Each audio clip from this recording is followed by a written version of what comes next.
ओम शांति। मीठे बच्चे, आज बाबा तुम बच्चों से दिल की बातें कर रहे हैं। बच्चे, याद रखो तुम्हारी प्रतिज्ञा है कि जब तक पावन नहीं बने हो तब तक बाप को ही याद करते रहना है। अंत समय में सिर्फ मुझे याद करना है। देह या संसार की कोई बात याद न आए। जैसे सर्प पुरानी खाल बदलता है, वैसे ही तुम भी इस पुराने शरीर से ममता निकालो। याद की अग्नि ही है जो तुम्हारे जन्म जन्मांतर के पाप भस्म करेगी। गृहस्थ में रहते हुए भी कमल फूल समान पवित्र बनो, यही सच्ची वीरता है। सरेंडर होने का अहंकार मत रखो। याद में ठहरना ही असली पुरुषार्थ है। याद की यात्रा से ही बेड़ा पार होगा, यही तुम्हें विक्रमाजीत राजा बनाएगी। शिव शक्ति पांडव सेना कहलाए हो तो डरपोक नहीं, बहादुर बनो। सेवा जितनी करोगे, याद जितनी करोगे, पद भी उतना ही ऊंचा मिलेगा। बच्चे, अंत में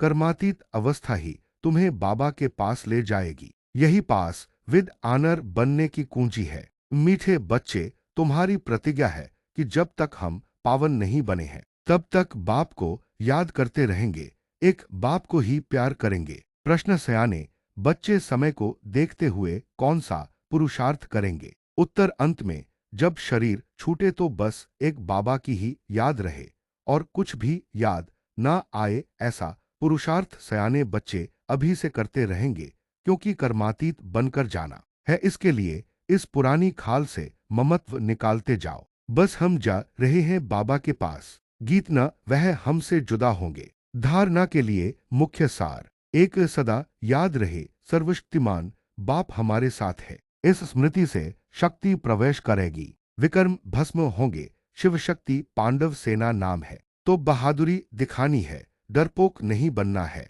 दो जीते जी मरने के बाद यह अहंकार न आए कि मैं तो सरेंडर हूं, सरेंडर हो।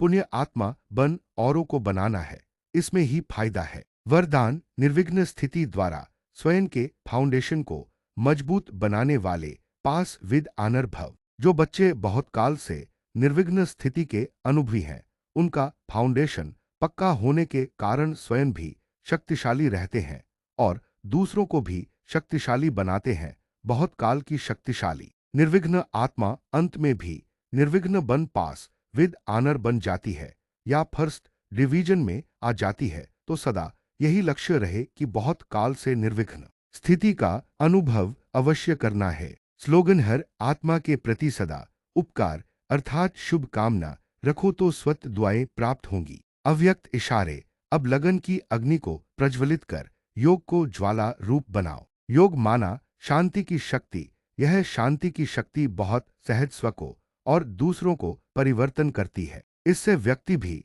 बदल जाएंगे तो प्रकृति भी बदल जाएगी। व्यक्तियों को तो मुख का कोर्स करा लेते हो, लेकिन प्रकृति को बदलने के लिए शांति की शक्ति अर्थात योग बल ही चाहिए। प्रश्न, बच्चे, क्या तुम दिन भर में सच्चे मन से मुझे याद करते रहते हो या बीच बीच में भूल जाते हो?